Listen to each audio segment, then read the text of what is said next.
In the past couple of years, I started making enough money to buy a house, and I still have plenty after the monthly bills. My family has been pranksters and at times entitled my whole life, but at a recent gathering, they took the cake. I had no contact with them for years, but they convinced me to reconnect after I moved closer. For gifts, I got them all good stuff, like tablets for the kids with built-in DVD players, sports memorabilia and camping stuff for my dad, brother, and uncle, specific antiques, jewelry, and appliances for my mom, sister-in-law, and aunt. I brought my girlfriend with me, as the little family she has is horrid, so she was delighted to spend time with my family. Everything was going smoothly, and I warned my family, no pranks on me or my girlfriend, at all. They swore none would happen, but they couldn't resist. We got attacked by silly string from multiple fronts. That stuff reeks and gets everywhere.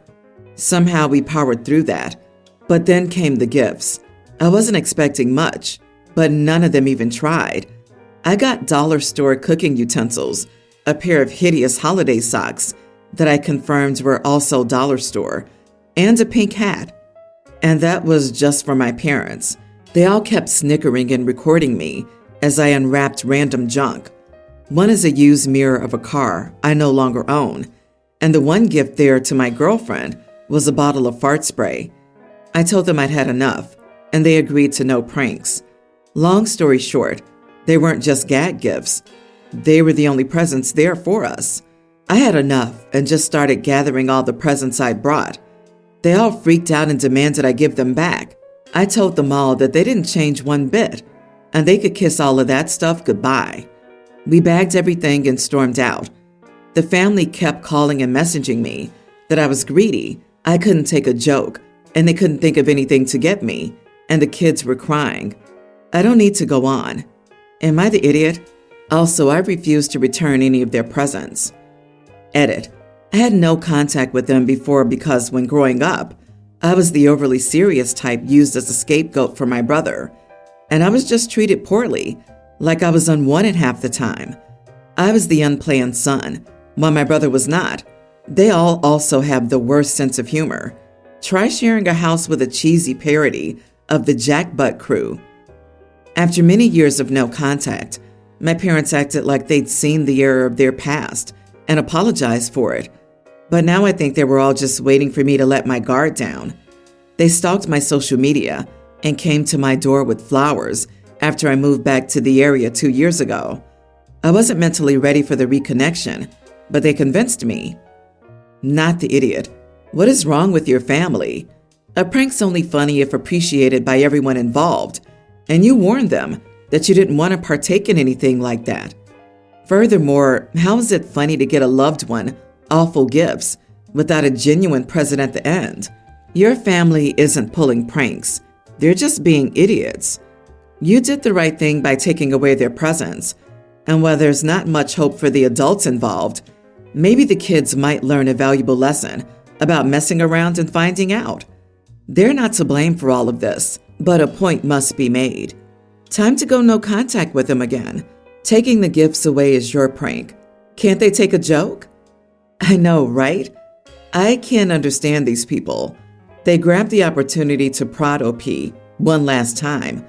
Who gets the girlfriend fart spray for their child? Their child went no contact with them, and once he's ready to give them a second chance, they think the best thing to do is disrespect, humiliate, and attack him?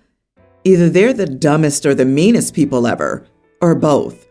I feel like they may have reconnected with OP due to OP's recent financial success.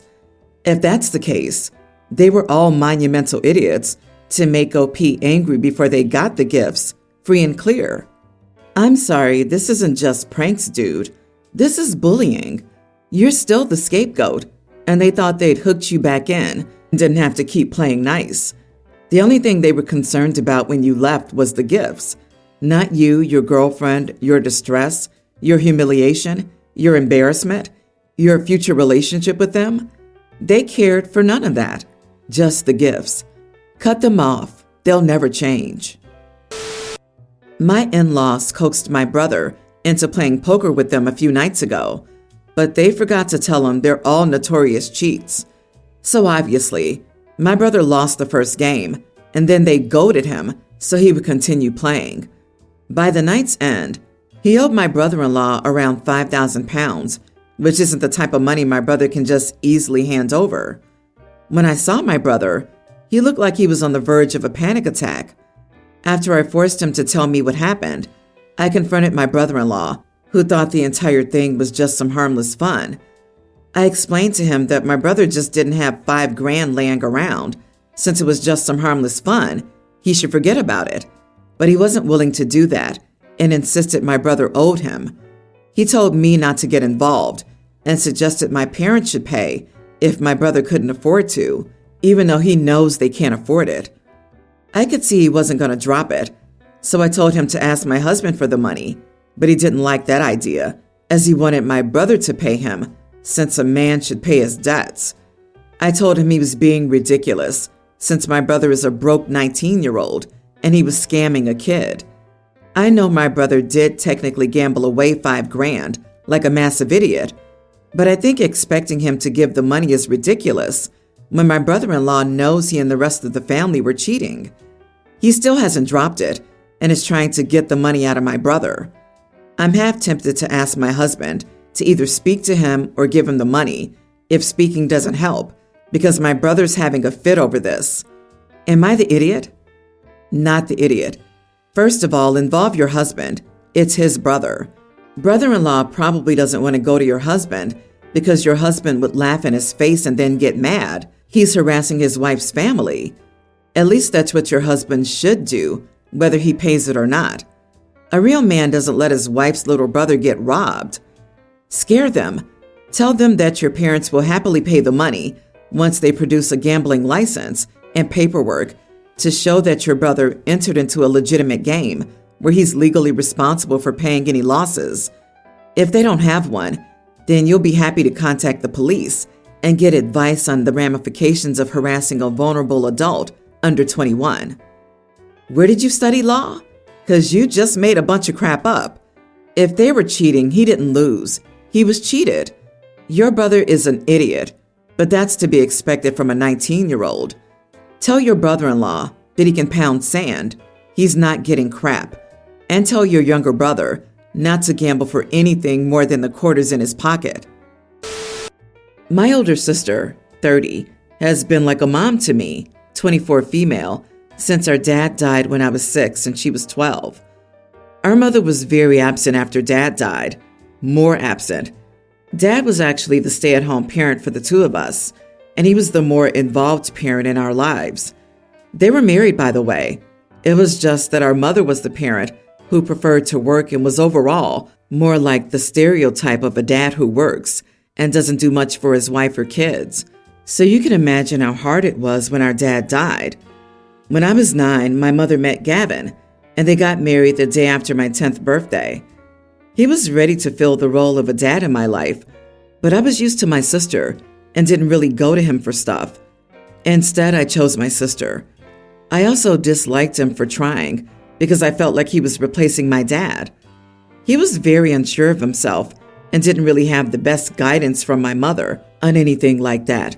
But I didn't want him to be my parent, and I think even with better advice, I would have resisted that. He tried though, and I can admit that and say that I don't think he generally had any bad intentions. I'm sure it was hard for him to want more, but for me to never want to try back.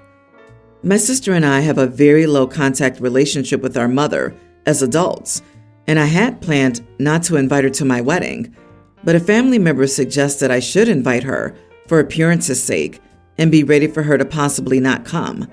While inviting her, Gavin's also invited, and when he heard I asked my sister to walk me down the aisle, he asked me about possibly doing it or having the father-daughter dance. I told him I would be saving that dance for my sister so we could honor Dad. He told me he would still like to do one of these things and that I'm the closest he ever got to having a kid, and he tried his best, and he feels like I could do that much for him. I told him I wanted my sister, that she and Dad were the only two parents I ever knew. I acknowledged he tried, but I said I never wanted him to be my parent. He told me it was unfair to deny him this when I admitted myself he tried. He says he feels like I take my mother's lack of parenting out on him. Am I the idiot? Not the idiot.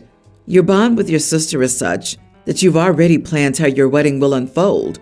Unfortunately for your stepdad, you only invited them for appearance's sake. That's very telling. If he insists on playing a role that was not intended for him, you may find that they may in fact not attend because you're under no obligation to alter your wedding plans for the sake of making a parental figure feel included or fulfilled. I think you should be gentle with Gavin. Gavin wanted to do the right thing. From everything you've said, your lack of attachment to Gavin had less to do with any issues on his side and more about your own relationship with your sister and your father's memory. You could tell him you appreciate his offer, but you've decided on your sister. It sounds like Gavin is a good guy who tried his best, and I understand him wanting to be a part of the wedding somehow. While Gavin seems like a good guy, and asking in itself isn't wrong, he's making it about himself now that she's turned him down. It's now how unfair when it's OP's wedding. He can feel hurt, but arguing with her over her decision is idiot behavior. Just as OP doesn't get to decide how Gavin feels about the decision, Gavin doesn't get to decide how OP feels about who's best suited for that role. I get it, but OP's still kind of the idiot. I get you were young when your dad died, and you're used to your sister filling that role, but he's also just trying to be a positive part of your life, and you constantly throw it back in his face for what appears to be nothing more than that angsty, "he's not my real dad" routine. Live your life how you want, but don't pretend you have a real reason to dislike him and not to let him into your life this whole time. I own 2 homes. The one I live in is in a nice area, and I plan on dying there. The second one was my mother's, and it needed work, but it is a very nice home. I clarified that I would reward the kids if they helped me fix it. I have 1 daughter and 2 sons. I truly thought my sons would help, but they didn't even when I asked. On the other hand, my daughter went full force into fixing the home. At one point, I just gave her the keys and told her that I trusted her. The whole thing helped us bond more than ever, and she learned a ton of skills. She tossed herself into this project to distract her from her ex. It took about 1 year of work each weekend, and the home is looking great. Initially, I was going to sell it and give everyone who helped the money from the sale, but she's the only one who helped. I know she was looking for a house, and this spot is almost perfect, close to work in a good area, not far from her friends and family. I decided to give her the home. I called her down and had all the paperwork. She was excited and happy. Now I'm getting crap from my 2 sons about giving her a home. I clarified that they didn't help, so why would they get anything from that house? They've both called me a jerk, that I'm a jerk for giving her a $700K home, and that they got nothing at all. Edit. 1 son is married, 1 is single. My daughter was in the process of a divorce, and no one has kids. Not the idiot. Buy your sons a copy of the Little Red Hen book. You were very clear. Whoever helps will be rewarded. Your sons did not help. Your daughter did.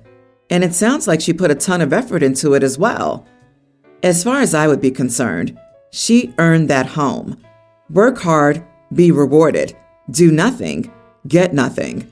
Your son should understand that now, so it's also a good parenting lesson.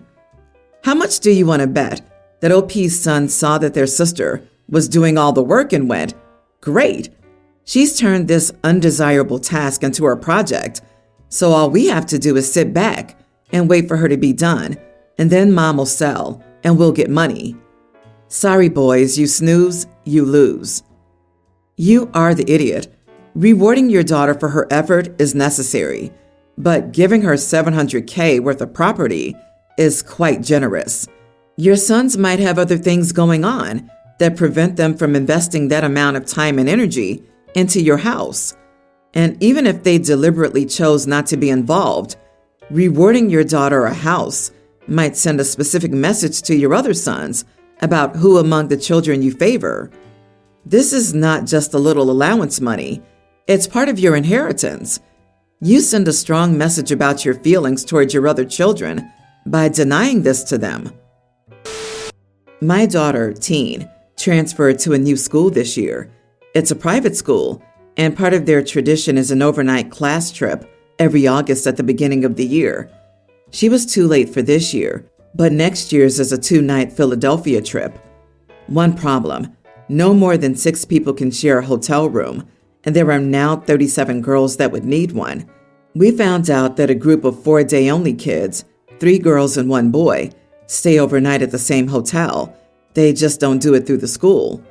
The 4 aren't super well liked, and there have been bullying issues, especially against the boy, but they're friends with each other. So the parents banded together and decided to fund and chaperone them themselves to avoid any issues. They do 2 rooms, 1 for the kids and 1 for whichever parent goes. They've reached out and offered to let my daughter share with them. She wants to do it. I'm not comfortable. Co-ed sleepovers are not acceptable. It's completely inappropriate. We've been back and forth with this for weeks. The verdict is clear.